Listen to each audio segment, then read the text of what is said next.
মহিতোষ কেন নামলো না? গতকাল সল্টলেক স্টেডিয়ামে বসে যখন খেলা দেখছি, একটা সময় যখন ইস্টবেঙ্গল একদম যাচ্ছে তাই খেলছে, মানে সবাই ডিফেন্ড করছে যেন ইস্টবেঙ্গল কোনো বিদেশি শাখতার ক্লাবের সাথে খেলছে বা পেনারল ক্লাবের সাথে খেলছে, এরকম যখন একটা হাবভাব, তখন দেখা গেল একাধিক প্লেয়ার যারা বেঞ্চে আছে তারা ওয়ার্ম আপ করছে গোলের পেছনে, এবং তাদের মধ্যে হাইলি অ্যাক্টিভ হচ্ছে মহিতোষ। তো আমার আশপাশে যারা দর্শক ছিল, যাদের মধ্যে আমার চেনা কয়েকজনও ছিল, যারা আমি যেখানে লেখালেখি করি সেখানে নিয়মিত লেখালেখি করে, তো তারা বেশ উৎসাহিত, বলছে মহিতোষ নামবে, মহিতোষ নামবে, মহিতোষকে নামানো উচিত। তো শেষ পর্যন্ত মহিতোষ নামেনি, তার বদলে আমার নামলো। প্রথমে সে আমান লোকে তো বলতে থাকলো এই বিষ্ণু সেই বিষ্ণু নয়, কিন্তু আমানের মধ্যে আমরা পেয়েছি নববিষ্ণু। মানে যারা ভাবছিল যে বিষ্ণুর পিভির মধ্যে কল্কি অবতার রয়েছে, দশম অবতার, যাকে আমরা এখনো দেখতে পাইনি, কিন্তু যাদের কিছুটা বোধোদয় হলো যে কিছু একটা হয়েছে বিষ্ণুর, বুঝতে পারছে না কি হয়েছে, বোঝা সম্ভব নয়। যদি ধরুন আপনি ডাক্তারি কিছু জানেন, আপনি বললাম একটা শরীরটা কেমন আনচান করছে, কী হয়েছে বুঝতে পারছেন না, কিন্তু মানে আপনার অ্যাসিডিটি হয়েছে নাকি শরীরে অন্য কোনো প্রবলেম বুঝতে পারছেন না, কিন্তু কিছু একটা হয়েছে। তো বলবো না, আমি আমার আগের অডিওতে যেটা বললাম আর বলবো না, আমার কোনো দায় নেই বিষ্ণুর কি হয়েছে বা কেন বিষ্ণু কালকে বাজে খেললো, এমন তারা আমান করছে। তো আমান প্রথমে যখন নামলো লেফট উইংয়ে, তো প্রায় প্রত্যেকটা বলই আটকে যাচ্ছিল, তো বাধ্য হয়ে আমানকে ডান দিকে নিয়ে যেতে হলো। এবার আমানকে যখন ডান দিকে নিয়ে গেল, তখন মুহুর্মুহু বিএফসি বাদিক দিয়ে আক্রমণ করছিল। তার মধ্যে আমান একবার ফাঁকায় বল পেয়ে একটা ভালো ক্রস করেছিল, সেই ক্রসটা সায়ন মিস করলো, ওটাতে গোল করা উচিত ছিল। তো তখন যখন এটা হলো, তখন আবার লোকে আমান শুরু করলো, কিন্তু একদম শেষে আমান খুবই বাজেভাবে একটা ওপেন গোল মিস করলো। কেন করলো এটা নিয়ে আমি আশ্চর্য হইনি, আশাহত হইনি, কেননা আশা থাকলে হত হয়। কেন আমান এরকম ঘটনা কিন্তু আগেও ঘটিয়েছে। আমি গত বছর এই মুহূর্তে কলকাতায় রয়েছি একটা ব্যক্তিগত কাজে, গত বছর এই সময়ও কলকাতাতে ছিলাম, হঠাৎ আসতে হয়েছিল একটা ব্যক্তিগত কাজে। তখন আমি চুটিয়ে, নৈহাটি, ব্যারাকপুর, কল্যাণীতে RFDL-এর ম্যাচগুলো দেখেছিলাম, আই লিগ 2 এর ম্যাচগুলো দেখেছিলাম। তো সেদিনই কিন্তু আমি আমান সম্পর্কে এই কথাগুলো বলেছিলাম, যেটা আজকে আর রিপিট করব না, যেটারই একটা দেখলাম আমরা প্রতিফলন দেখলাম গতকাল শেষ মুহূর্তে। তো এই দ্বিতীয় RFDL-টা হলো, মানে আমাদের দ্বিতীয় RFDL, যেটা এখনও চলছে টেকনিক্যালি। সে RFDL-এ আমান কিন্তু প্রায় প্রতিটা ম্যাচেই নেমেছিল, কিন্তু প্রতিটা ম্যাচেই প্রায় ম্যান অফ দ্য ম্যাচ হয়েছে শ্যামল বেসরা। 4টে ম্যাচে ম্যান অফ দ্য ম্যাচ হয়েছে। আমান একটা ম্যাচও কিন্তু ম্যান অফ দ্য ম্যাচ হয়নি, কিন্তু আমানকে নামালো, শ্যামল বেসরাকে নয়। কলকাতা ফুটবল লিগে আমরা মহিতোষের খেলা দেখেছি, মহিতোষকে নামালো না, আমানকে নামালো। মানে এই মুহূর্তে কোচের দৃষ্টিতে মহিতোষের থেকেও আমান ভালো। ব্যাপারটা একটু আপনাদের অনেকের হাস্যকর লাগতে পারে, পাগলামি লাগতে পারে, কিন্তু কী কারণে মহিতোষকে নামালো না একটু ভাবা যাক। দেখুন, কুয়াদ্রাত অত কমপ্লিকেটেড চরিত্র নয়, মানে তার চিন্তাভাবনা। কেন, কারণটা বলি। আমি ব্যক্তিগতভাবে, এবং আমার মতো নিশ্চয়ই আরও অনেক সতীর্থ ফ্যান আছে, একটা উন্নত দেশে চাকরি করি এবং একাধিক উন্নত দেশে চাকরি করেছি।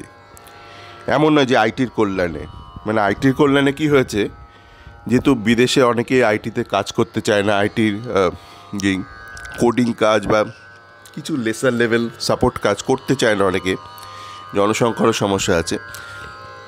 তা আইটিতে আপনি অনেকেই চট করে হয়তো বিদেশে যেতে পারেন, কিন্তু বাকি যেসব ট্র্যাডিশনাল ডোমেনগুলো আছে সেখানে কিন্তু, যেখানে আপনার মানে স্থানীয় আমেরিকাবাসী বা ইউরোপিয়ানরা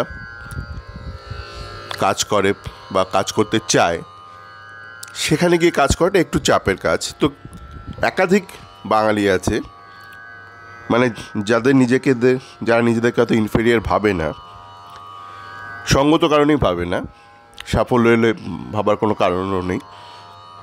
তো তারা কিন্তু এই আপনার কলকাতায় বসে পড়াশোনা করে কিন্তু আমেরিকা বা ইউরোপের নামি দামি দেশে গিয়ে বুক ফুলিয়ে কাজ করছে, বুক ঠুকে চাকরি করছে।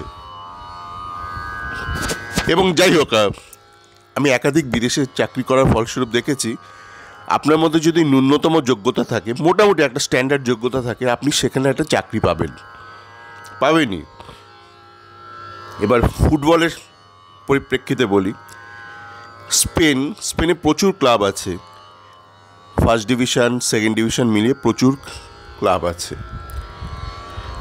আর স্প্যানিশ কোচদের একটা কিন্তু ভালো ইউরোপে ডিমান্ড আছে, তারা ইংল্যান্ডও ডাক পান। তো আমাদের যে কোচ কুয়াদ্রাত বাবু,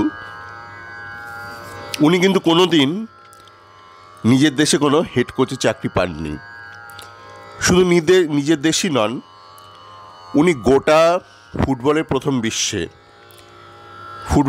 বিশ্বে বলছি, কেননা টেকনিক্যালি লাতিন আমেরিকার অনেক দেশ আছে যারা হয়তো সেকেন্ড ওয়ার্ল্ড, কিন্তু তারা ইন টার্মস অফ ফুটবল তার প্রথম বিশ্ব। তো আমি বলছি ফুটবলের প্রথম বিশ্বে কোথাও একদিনের জন্য হেড কোচের চাকরি পাননি। তার মানে বুঝতে পারছেন ওনার যোগ্যতা। উনি কিন্তু স্পেনে বড় হয়েছেন, উনি স্পেনে আপনার বার্সেলোনা একাডেমিতে খেলেছেন, কিন্তু উনি ভারতবর্ষের বাইরে, ভুলে যান প্রথম বিশ্ব, ভারতবর্ষের বাইরে কোনো দেশে কোথাও একদিনের জন্য হেড কোচের চাকরি পাননি। তো কারণটা বুঝতে হবে আপনাকে, কেন পাইনি। কেন সে মানে অতটা জটিল না, কোচ হতে গেলে আপনাকে একটুখানি জটিল চিন্তাভাবনা থাকতে হবে। তিনি খুব মানে সুন্দর, মানে মডেল সুলভ, মানে মডেলিংয়ের জন্য আদর্শ। মানে আপনি যে কোনো ছবি ভিডিও ইনস্টা রিল বানাবেন, তাকে নিয়ে সুন্দর লাগবে। কিন্তু কোচ হিসেবে যেই ভাবনাটা দরকার তার মধ্যে সেটা নেই। কেন থাকলে, ওনার বয়স 55, এতদিনে নিশ্চয় অন্তত একদিনের জন্য কোথাও না কোথাও কেউ ওনাকে পরখ করে দেখতেন। সুতরাং আপনাকে অত জটিলভাবে ভাবলে চলবে না যে উনি একটা জটিল কারণের জন্য নামাননি মহিতোষকে, বা হঠাৎ করে আমান মহিতোষের থেকে বেটার হয়ে গেছে। যেখানে কিনা আমরা কিছুদিন আগে দেখেছি যে RFDL-এ শ্যামল বেস্তা যখন খেলছে, আমান অনেক পিছিয়ে, শ্যামল বেস্তা ম্যান অফ দ্য ম্যাচ হচ্ছে। যেমন কোয়াদ্রাতে আরেকটা আনা পাবলিক আছে, গুরনাজকে দেখবেন সব জায়গায় খেলাচ্ছে। এখন একটা বেটিং কোম্পানি আছে, স্পোর্টস ফ্যান্টাসি গেমস, তারা একটা টুর্নামেন্ট আয়োজন করছে অনূর্ধ্ব-17। সেখানেও দেখবেন যখন দেবজিৎ রয় খেলে তখন আর Gurnaz man of the match হতে পারে না। ইনফ্যাক্ট একটা ম্যাচে দেখলাম ওই ইস্টবেঙ্গলেরই অনূর্ধ্ব-15 টিম থেকে 17-তে ওঠা একটা ছেলে অজয় সাহানি, ফরওয়ার্ড, আমি দেখিনি ওর খেলা, সুতরাং কেমন বলবো না দেখে বলি না। আমি না দেখে কারোর প্রশংসা করি না, না দেখে কারোর নিন্দেও করি না। তো ছেলেটা ম্যান অফ দ্য ম্যাচ হয়ে গেল, মানে গুরনাজ রয়েছে, গুরনাজ হয়নি।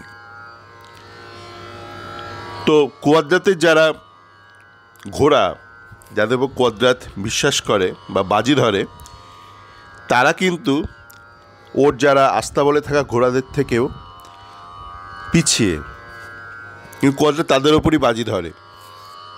এবার মহিতোষকে কেন নামালো না, তার সম্ভাব্য কারণ, অ্যাকচুয়াল কারণ তো বলতে পারবো না, আমি তার কুয়াদ্রাতকে জেরা করিনি, বা ও তো কোনো কনফেশন দেয়নি, বা সানডে 4টে বসে কনফেশন দেয়নি, কনফেশন বক্সে বসে। তো যেটা একটা সম্ভাব্য কারণ সেটা হলো যে এখন লিগটা শেষের পর্যায়ে, আমরা এখনও জানি না সুপার সিক্সে ইস্টবেঙ্গল যেতে পারবে কি পারবে না। আমরা যেমন জানি না, কোয়াদ্রা তো নিশ্চয়ই জানে না, এটা ঘোর অনিশ্চয়তার মধ্যে রয়েছে। তো স্বাভাবিক কারণে কোয়াদ্রাতের মনে একটা চিন্তা থাকবে যে আমি থাকবো তো, মানে আপনি থাকছেন তো স্যার, মিরাক্কেলসে আপনি থাকছেন তো স্যার, মানে রজতাভ আর মীরের। তো কোয়াদ্রাতের মনে একটা ভয় আছে, কিন্তু স্বাভাবিক, আমি থাকলে আমার মনে একটা ভয় থাকতো।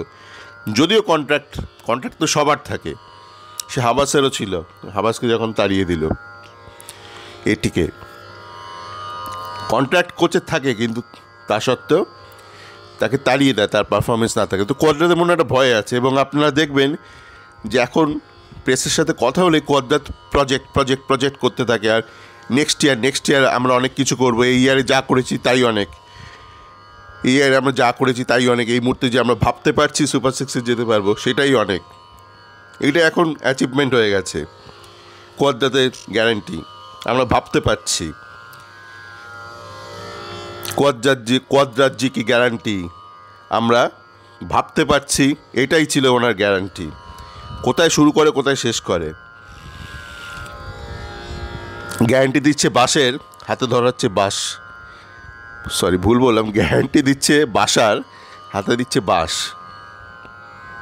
এটা এখন কোয়াদ্রাতজির গ্যারান্টি, তোমায় দেবো বাসা, লাস্টে দেবো বাঁশ।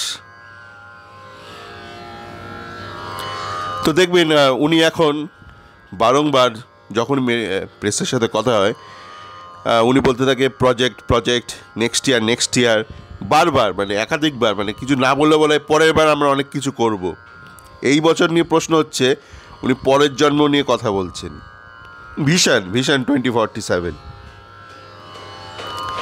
তো কোয়াদ্রাতজির মনে একটা ভয় আছে যে যদি আমি এই মুহূর্তে ধরুন মহিতোষ, শ্যামল, তন্ময় দাস, যাদেরকে বাধ্য হয়ে উনি প্রমোশন দিয়েছেন, তাদেরকে যদি আমি নামাই, তারা তো, আমি তো মনে মনে জানি সে ভালো খেলবে, মানে কোয়াদ্রাতজি তো জানেন যে ওরা ভালো খেলবে, কেননা উনি তো চোখের সামনে দেখতে পাচ্ছেন যখন RFDL খেলছে শ্যামল আর তন্ময়, আমন, শ্যামল ছাপিয়ে যাচ্ছে সবাইকে, শুধু আমনকে না, গুরনাজ ফুরনাজ সবাইকে ছাপিয়ে যাচ্ছে গুইতে, মানে বিনু আর কোয়াদ্রাতের আনা সমস্ত প্লেয়ারদের ছাপিয়ে যাচ্ছে কিছু স্থানীয় ছেলে, যার মধ্যে অন্যতম শ্যামল বেসরা। তো কোয়াদ্রাতজি তো জানেন যে শ্যামলকে নামালে শ্যামল ভালো খেলে দেবে, মহিতোষকে নামালে মহিতোষ ভালো খেলে দেবে, এবং তারপরেও যদি আমরা সুপার সিক্সে না যেতে পারি, ও তো এটা জানে যে সুপার সিক্সে গেলে পাবলিক ভুলে যাবে, আমাগো ফ্যান আমাগো পোলা এসব বলে কাটিয়ে দেবে, পাবলিক যেমন হয় আর কি, আমাগো বললেই আমাগো ফ্যান, তোমাগো পোঙা মারছি, মানে ওরকমই এখন হয়ে গেছে, আমাগো ফ্যান তোমাগো পোঙা মারছি বললেই মানে ফ্যান গোলে আমাগো বলেছে, বলবে আমিও রিফিউজি তুমিও রিফিউজি, তাই ফেল করলে আমাদের গ্যারান্টি, আমিও রিফিউজি তুমিও রিফিউজি, তাই ফেল করলে আমার গ্যারান্টি, ক্ষমা করো জি আমাগো জি। তো কোয়াদ্রাত এটা জানে যে বিষ্ণুর থেকে অনেক এগিয়ে মহিতোষ, এবং এই মুহূর্তে যদি আমি মহিতোষকে নামিয়ে দিই, শ্যামলকে যদি মহিতোষকে নামিয়ে দিই, তো মহিতোষ ভালো খেলে দেবে, এবং তারপর যদি সুপার সিক্সে যেতে পারি তাহলে তো খুব ভালো, কিন্তু অত পজিটিভ জিনিস নয় উনি, ওনার মনে ভয় আছে, স্বাভাবিক, ওয়ার্স্ট কেস সিনারিও। তো মহিতোষ ভালো খেলবে, আমরা সুপার সিক্সে যেতে পারবো না, তখন তো বাবুজি আমার প্রজেক্টের গল্প কেউ শুনবে না, করে সবাই তখন করবে, নিতুজি থেকে শুরু করে সবাই জি, সমস্ত পোলাজি তখন বলবে কি কোয়াদ্রাতজি কোথায় গেল আপনার গ্যারান্টি, এ কি গ্যারান্টি, নেই কোনো ভ্যালিডিটি। তাই কোয়াদ্রাতজি এদের কাউকে নামানোর সাহস পেল না গতকাল জি। তো এটাই বলার ছিল যে মহিতোষকে কেন নামালো না কোয়াদ্রাত, এটা একটা সম্ভাব্য কারণ, আবারও বলছি। কিন্তু ওই যে বলছি, মানে দারুণ কিছু কমপ্লিকেটেড ক্যারেক্টার নন আমাদের কদরাতজি। সহজ সরল ভীত মানুষ। যখন দেখলো 1 গোল লিড নিয়ে নিয়েছি, সবাইকে ডিফেন্স করতে নামিয়ে দিল গতকাল। পাবলিক চিল্লাচ্ছে, কিন্তু আমি দেখতে পাচ্ছি একজন ভীত সন্ত্রস্ত সিদ্ধারাহীন এক বাঙালি কোচিং করছে, যার বাইরের অবয়বটা সুন্দর একটা বিদেশি গ্রিক মডেলের মতো। কিছু ভীত বাঙালিও আছে, ভীষণই ভীত। আমি যেটা বলেছি আগে, যে বাঙালি মানে কিন্তু সবাই সুভাষ নয়, সবাই অরবিন্দ ঘোষ নয়, বাঙালি মানে রবীন্দ্রনাথ নয়। বাঙালিদের মধ্যে রবীন্দ্রনাথ আছে। আপনি বিহারি, ইউপি, গুজরাট, এদের মধ্যে রবীন্দ্রনাথ মানিক এদেরকে পাবেন না খুব একটা। বাঙালিদের মধ্যে রবীন্দ্রনাথ আছে, আবার সবাই কিন্তু রবীন্দ্রনাথ নয়। তো এটাই বলার ছিল যে মহিতোষকে কেন নামালো না। কেননা কালকে আমার সাথে যারা গিয়েছিল মাঠে, তারা অনেকেই কনফিউজড। আচ্ছা, একটা ব্যাপার নিয়ে শেষ করছি, রেফারিং নিয়ে। সবাই দেখছি রেফারিদের খুব গালাগাল করছে, কিন্তু একটা জিনিস ভাবুন, পৃথিবীর কোন দেশ আছে যেখানকার ফুটবল তৃতীয় বিশ্বের মানে, বা থার্ড ওয়ার্ল্ড অফ ফুটবল, কিন্তু সেখানকার রেফারির মান ফার্স্ট ওয়ার্ল্ড। এর একটা গোটা ইকোসিস্টেম যেটা আমাদের জামাইবাবুজি ধরতে পারেননি, অনেকেই ধরতে পারেননি। একে আপনারা গালবন্ধ করছেন কেন ভারত পিছিয়ে যাচ্ছে, কিন্তু এটা একটা গোটা ইকোসিস্টেম যেটাকে ফিক্স করা যায়। অবশ্যই যায়, একটু কঠিন কিন্তু যায়। এবং এটা যতক্ষণ না করছেন, আপনার রেফারিংয়ের মানও বাড়বে না। কেননা আপনি একটা উদাহরণ পাবেন না ফুটবলের ইতিহাসে যেখানে referee first world type referring করছে বা কাজ করছে, কিন্তু সেই দেশের বাকি যত ফুটবল ইকোসিস্টেম আছে, প্লেয়াররা আছে, সবাই থার্ড ওয়ার্ল্ড টাইপ কাজকর্ম করছে। যাকে অনেকটা সময় দেওয়া গেল, সকলে ভালো থাকবেন।